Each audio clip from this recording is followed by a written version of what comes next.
Welcome to today's episode of the Thought Leadership livestream, coming to you as always from Kuble's Live Hub. My name is Christoph Hess, and for these sessions I invite experts to talk about different perspectives on thought leadership. Our perspective for today will be B2B, and with me here in the studio is Olivia Coker-Decker from ABB Electrification, where she is their Global Thought Leadership Manager. Welcome, Olivia. Thank you, Christoph. It's my pleasure to be here. And welcome to you, our audience, as well, wherever you are watching on my LinkedIn profile, on Twitter, Facebook, YouTube, or on live.kuble.com. You can send questions and comments, which we will then bring into our discussion here. Now, Olivia, I mentioned various perspectives on thought leadership, and there are various definitions as well.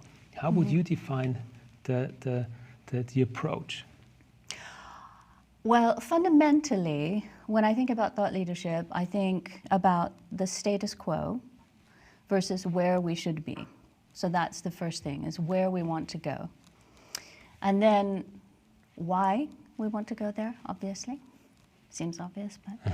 And then how the thought leader is leading the way there, their vision for how to get there. So that's it, fundamentally. Then for my own approach, since I kind of started thought leadership, number one, thinking it was quite a pompous moniker for your activity, thought leadership. Yeah. And I think more about it as being thought-provoking, yes. Getting people to think, and hopefully think and reason through something with you. But also, when I started, I did a lot of emerging risk thought leadership for insurance, so covering the risks to humanity, to the environment, for various emerging technologies like genome sequencing. Yeah. It has benefits, it has risks. We were looking at smart cities and autonomous cars way back when, before anything had really happened, but just really speculating. So that's that forward thinking element combined with an analysis of the landscape, what it means for people, what it means for the environment, what it means for different sectors, how it's going to build out the market. And that gave me a very good grounding in getting kind of lateral thinking across all of these different elements to contextualize things, thinking also about different stakeholders. So you're thinking about society. And that's what I actually always think first and foremost. What is the impact of something on society? Because everybody's a person. Yes, we're selling this and we're selling that and we're selling it to these businesses. But at the end of the day, you're trying to bring something to society that makes it better. And that's my approach. Yes, and very much a personal approach, as you just mentioned. It's about humanizing communications, marketing. Now you mentioned one industry in which you have already worked. Now you're working at ABB. Your role as a global thought leadership manager, what does it include?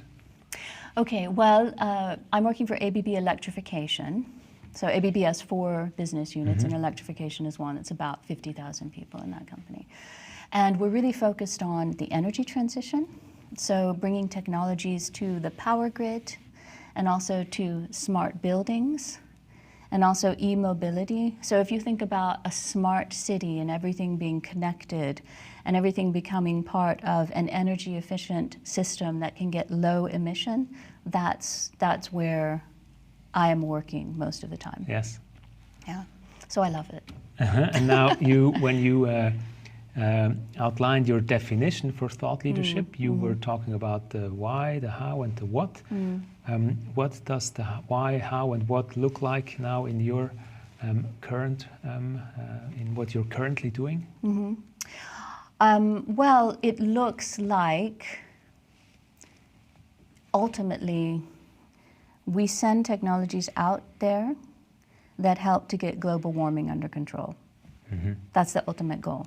And then working back from there, if we focus on buildings, getting energy efficiency in buildings, and the less energy you use, the less emissions you have, right? E-mobility, so electric mobility, getting the emissions out of transportation, which are about 20% of global emissions. You know, buildings are about 30%, 30 to 40% if you take into account construction. And doing that through clean electrification, which is also related to, this is getting very technical, to the power grid, because where we get our electricity can be dirty from fossil fuels, which is what most of it is still, or it can be clean from renewable energy. So we have technologies that go into the power grid. We have charging technology for the infrastructure for e-mobility. And then we have energy management and asset management for buildings that helps them to manage things more efficiently. And then technology to connect all of that so that you create a system. Yeah. A lot of digital technology now. Yes. Yeah.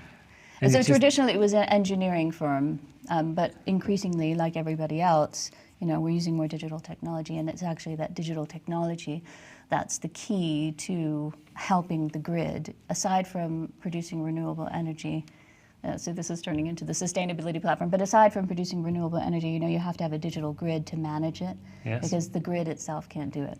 So now thought leadership tries to clarify all that, or tries to generate attention, generate curiosity, or how would you define now ABB Electrification's goals with thought leadership, looking at what you just outlined? Thought leadership seeks to position each of the technologies for ABB so that people understand what the impact is of a new technology and how it's going to help ultimately the environment. That's basically it. And then we have to think about, you know, when you bring an innovation to the market, who decides if you can bring it to the market, when you can bring it to the market, how you're going to bring it to the market, what the regulations are going to be, whether things are going to be standardized. It's a lot of dealing with policymakers and also helping customers to understand what the impacts of the technology will be. So you don't differentiate. You mentioned the people, you mentioned policymakers. Do you, with regards to the target groups, do you already differentiate between B2B and B2C target groups, or do you say, well, to generate attention and to generate clarity about what you're doing, we don't differentiate? B2B and B2C, I mean, I think there is a differentiation in the approach, probably, because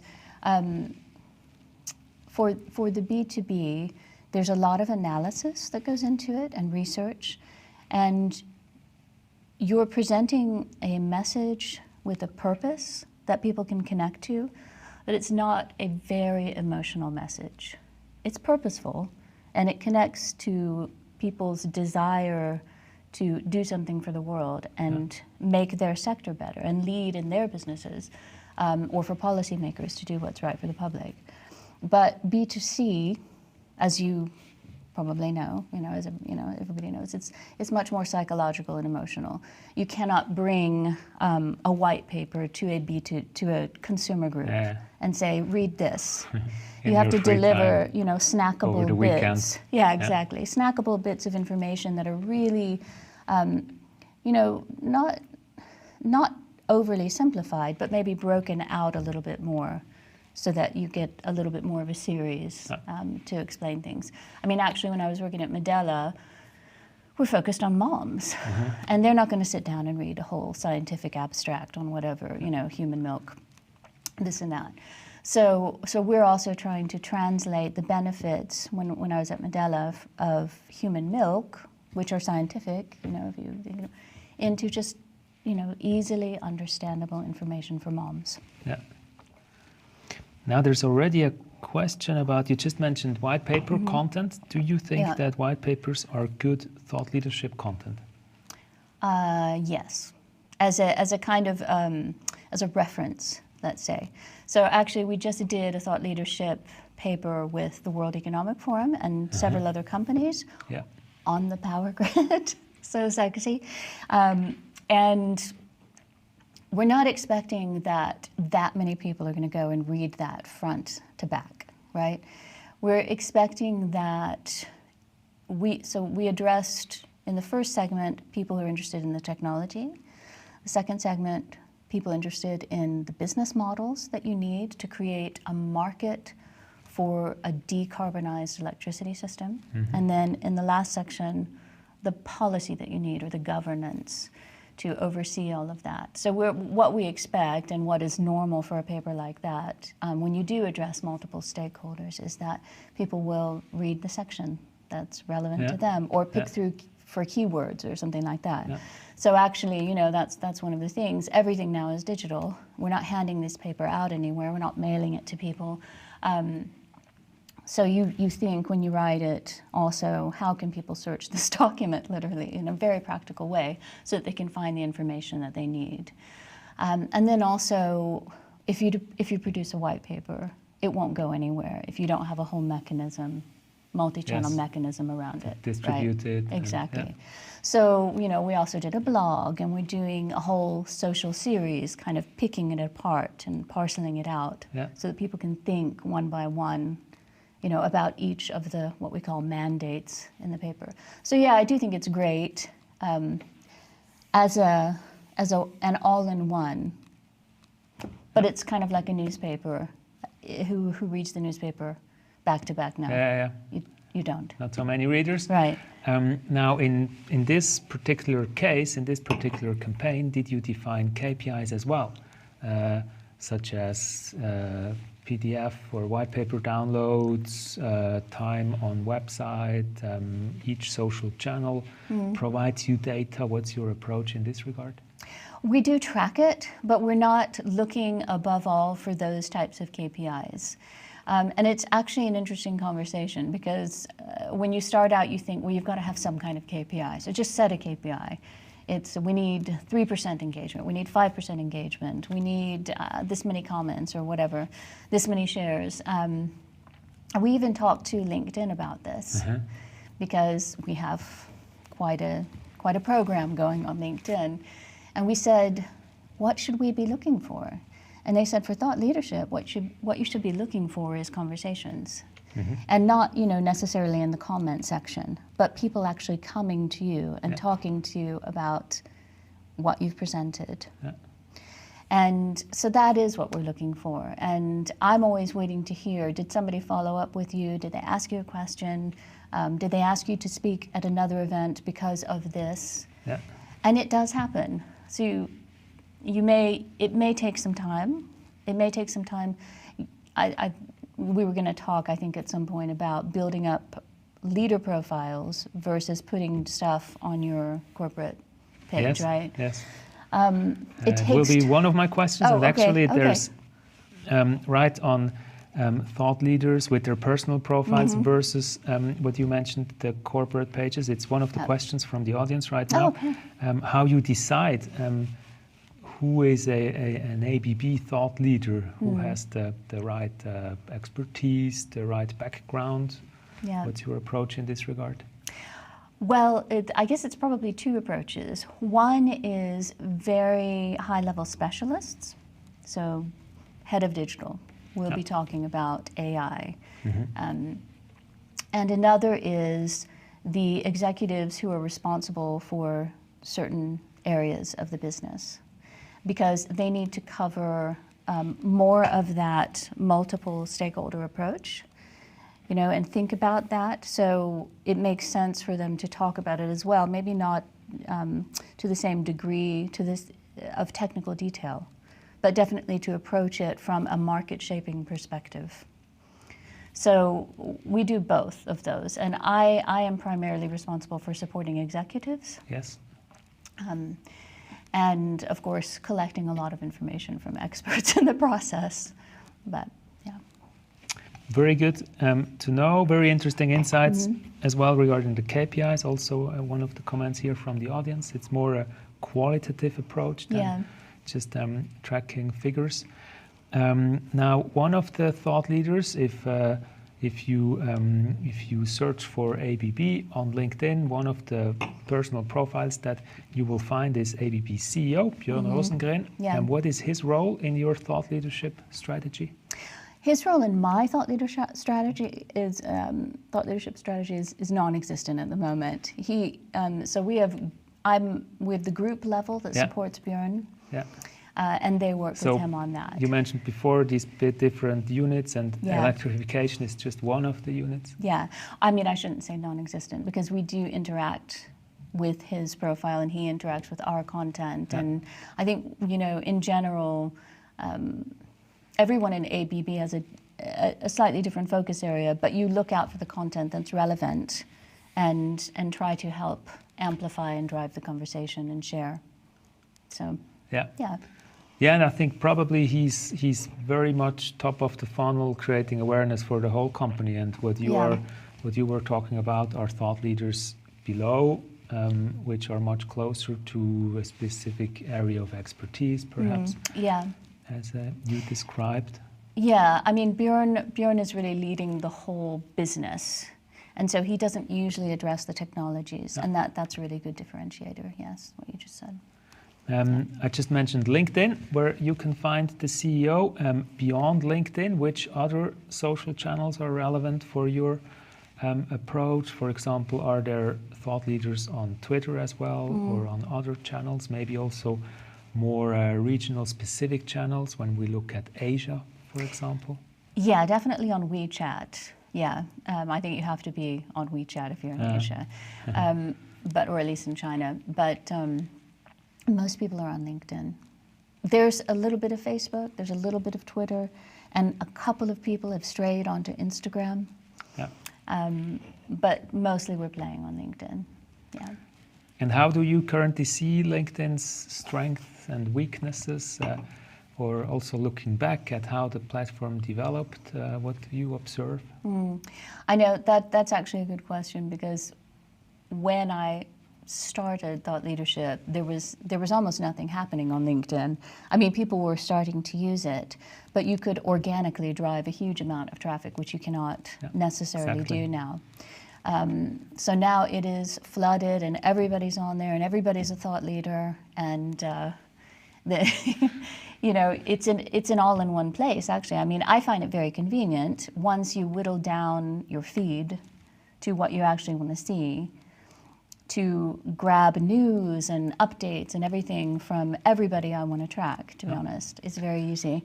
On the other hand, has it diluted the quality to a degree? In a way, yes. In a way, not, because there's so much information on there. Yeah. But it does make it difficult to rise above the tide. Yeah. And of course, in the end, it's still up to the user who can decide what to follow and with whom to be connected. So it's also up to you to steer what you are seeing. There are some more questions about your the program that you are running. Are there trainings for thought leaders? That's one of the questions here. If a person is active on LinkedIn, for example, how do you get them ready? Do we train our thought leaders? Yes, we train and mostly just support them a lot. We work with them very, very closely. And so it's beyond the training, it's an ongoing... Yes. I would say it's a very close relationship, because to support somebody for thought leadership, I mean, most executives cannot sit there and spend all their day writing things, and so you do a lot for them, but on the other hand, the leadership and the guidance comes from really their enormous expertise and their perspective. So you just kind of faithfully bring that together and help them to just send their thoughts out there and amplify their presence. Yeah. So I guess ghostwriting is important. That's also one of the questions. How do you manage their content? Yeah. Are you, and another question here, are you publishing these posts together with them? Do you have a platform, a publishing tool just for thought leadership? No. Yeah, we just post it like normal, normal users. One more question regarding content, and now in this case regarding authenticity and credibility. How do you build authenticity, credibility? How do you make sure that although you do ghostwriting, it's still authentic and it still sounds like the thought leader has written the post himself, herself? Yeah, that's a really good question. Well, it goes back to that relationship, number one. Listening to people, understanding the way they think, the way they articulate themselves, why they think certain things, what is the character of that person. I really think about the rhetorical triad. So the ethos, the pathos, and the logos. Yes. And you know, a company like ABB is big on logos. It's all engineers. Yeah. Not so big on the pathos, the way that people feel. And then on the ethos, you have two things. You've got the thought leader and the corporate voice, you know. And both of those characters have to come together and be seamless. So, yeah, I would say that that when you can master that ethos, that dual corporate personal character, then it naturally leads to the pathos. Yeah, and connecting to people. Because every one of these leaders, if they're talking about the same topic, they'll talk about it in a different way. Yes. And that's why they're thought leaders. A company cannot be a thought leader. A company is just a company. It doesn't have a face, doesn't have an opinion. Yeah. Or maybe carefully it can have an opinion. Yeah, but the people do have opinions, you know, and they believe a lot in what they're doing. So yeah. I just try to help them bring that across. And you just mentioned how in the ethos area, the corporate perspective needs to come together with the thought leader perspective. Now, if we look at the LinkedIn company page versus the LinkedIn personal profiles, how do you sort of coordinate? How do they also benefit from each other's visibility, perhaps? Yeah, well, I mean, we focus on, for thought leadership, we focus on the leaders, actually, and their profiles. And of course, we post from the, you know, the company page as well. But the company page helps to grab some people who aren't following the leaders and share that information with them. So you highlight what the thought leaders are doing? Yes. And maybe they migrate over to the thought leader profile eventually. They don't have to. I mean, we have a huge number of followers, and they'll like a gray square. That, you know, they're not hard to please in a way. They just like engineering stuff. Yeah. But nevertheless, they follow you, so at least there's some interest. No, there's a lot of interest, and so many different things you can talk about. It's endless, actually. Now, speaking of the followers and interactions, you also mentioned regarding KPIs. It's your part of your approach is to measure conversations. Yeah. What types of conversations are happening on thought leader profiles? What do you observe? It depends. Sometimes people want to know a lot about the business. And then, of course, you have engineers asking questions about the technology and saying, but what about this technology? Yeah. And I love it when they do that. You know, when they don't just accept what you've put out there, but they ask a question that challenges you. So I think those are probably the most exciting comments, but that are public. But then the behind-the-scenes comments might be the ones we're really trying to get, because those are the ones where somebody follows up and says, I would really like to hear more about this. Person who is even one step further in the conversion funnel. Yeah. Are there sometimes perhaps competitors asking these very specific questions? Do you need to be careful how to answer? I have not seen that publicly yet. They might be asking behind the scenes. And I mean, to be honest, people move from one company to the next. So they're networked, actually. Do you observe differences? I guess you have thought leaders in various markets and countries, so a global perspective on this as well. Do you observe cultural differences? I don't have a visibility of that, actually, I would say. I would say that sometimes, they will take global content. And what I would love to do is get the process going in the reverse, where we take something from a country and think how we can use that, because it'll definitely bring something new to the whole process. But they sometimes take the global content and then think, how does this apply to our market? Yes. As it often does, because it is global. Yeah. And then, to be honest, if it's in another language and I'm not seeing it, we're not tracking that far out. Yeah. It would be good to do.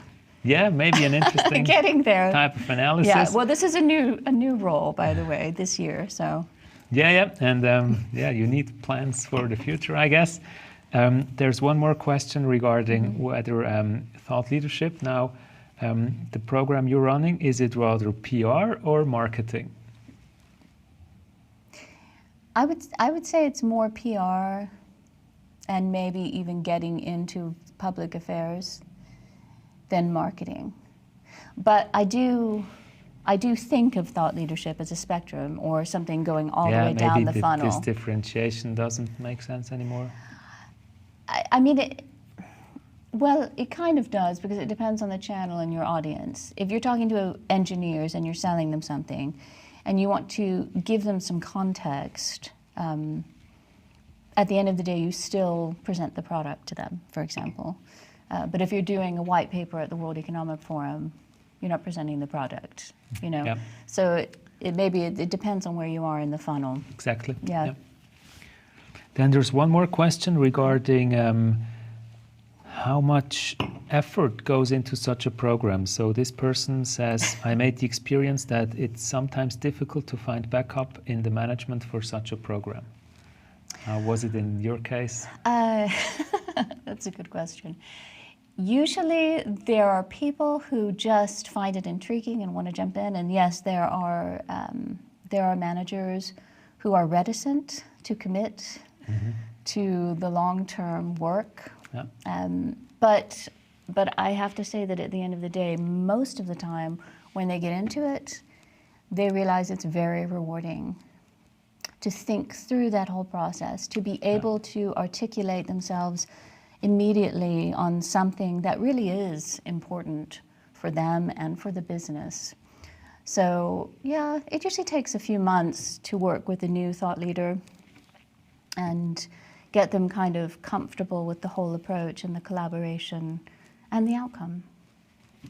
And in this process, are there some people who realize, well, it's not for me what we're doing here, or do you generally observe, as you just mentioned, once people see the program running, they see the value? I think, insofar as it's a thought leader in a corporate sense is a corporate spokesperson, you have to be ready to be a corporate spokesperson. So if you don't want to do that, you're not going to enjoy the thought leadership, probably. Do you see risks? You mentioned that people are moving around between companies. When I asked about competitors, do you see a certain risk that if you build too many very successful thought leaders, they get hired from your competitors? No, I don't. I mean, in the last few years, collaboration has become so important.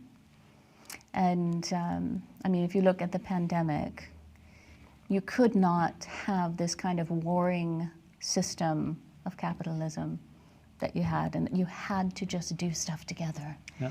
And I really think that global warming is the same thing, and people have actually awakened to that fact. So there is a new attitude of collaboration, even though, of course, companies are still competing. Yes. But I don't think you should be afraid of thought leadership. Actually, it's the question that you asked could also be applied to kind of building out thought leadership in general and giving information away for free to the public, which I've heard before. Yes. Why should we do that? then we just give away the whole strategy to everybody. But actually, there's enough. It's not a zero-sum game. Yeah. There's enough going on that we just need to drive progress. Yeah. And if you're sending out quality, if you have something to give to the world, you will have room. Yes, that's my approach. There's the famous Clue Train Manifesto quote, markets are conversations. So in the end, if you are in a conversation, you are also in the market and you have the visibility you need. There's one more question. You mentioned how you are supporting thought leaders, and one person is asking here, how many thought leaders are you supporting, maybe with regards to the workload? With regard to the workload. I'm supporting several, yeah. Okay, yeah. You also outlined how you need to find different perspectives, different tones of voices, so that's perhaps challenging sometimes. And there's one more question regarding how we position thought leaders. So a person here is asking, is a thought leader, is he or she an influencer for ABB? Would you use this term as well? Yeah. I mean, you sometimes call people key opinion leaders, thought leader. Maybe thought leader is more of a B2B type of term, but yes. Yeah. And in general, would you say thought leadership, coming back to the B2B, B2C differentiation, would you say thought leadership works much better for B2B, or is it an approach that works similarly well for B2C audiences? I actually asked on my LinkedIn profile, I did a poll asking this question, and I think the clear majority was saying, well, thought leadership is much more established in B2B. It's the much better environment for this approach. What do you think? Well, I will say this. When I worked at Medela, of course I was doing scientific symposium, so that's a little bit different in the scientific PR, but there is a place for thought leadership in B2C, but it's not as densely analytical as it is. It's more like the storytelling aspect and helping people to, again, see that vision of the future and the difference between now and what should be. But it's just a little more spacious. Yes. Yes, and of course different types of decision making, different funnel if you look at B2C products and services. You just mentioned the future. Yeah. How do you see the future of thought leadership? Which trends are coming up, or which, I mentioned future plans regarding analysis and other experiments that you might want to do in the future? Any plans and ideas? I always have plans and ideas, but I'm going to give away the plans and ideas. I mean, I like to number one, just always stretch. Every time I do something, I try to stretch a little bit more and help the thought leaders stretch a little bit more. But for the development of thought leadership, at least in B2B, let's say, but maybe in general, actually, I think what's interesting is that during the pandemic, do you follow the Edelman Trust Barometer? Yes, I'm always reading it, and of course, one of the top or one of the key results, I think, was how where people trust and whom people trust, of course.